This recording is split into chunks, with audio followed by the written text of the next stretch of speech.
Maandamano imehalalishwa na katiba yetu, lakini maandamano yanataka kufanyike kwa njia ya amani. Sisi tulikuwa tunafanya maandamano miaka 2 iliyopita, na tulikuwa tunasema tunataka kufanya maandamano ya amani, lakini ubaya ni kwamba tulipokuwa tukatoka namna hii, tear gas inapigwa kwetu. Sasa kikianza na hii, vijana vile wanaanza kurusha mawe. Tunataka tuache mambo kama haya. Mnaona nchi zingine kama kule Marekani, kule Ulaya, kule Ufaransa, maandamano yanafanyika kila mara. Juzi Israel ilipopiga Iran, kulikuwa na maandamano London, New York, Paris, hata Tokyo.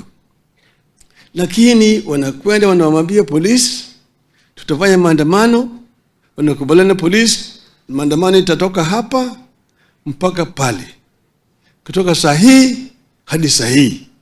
Ikikwisha pale wanatoa matamshi yao pale, alafu wanatoka.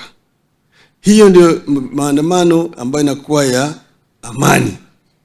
Tunataka tuweke sheria ili maandamano isilete shida.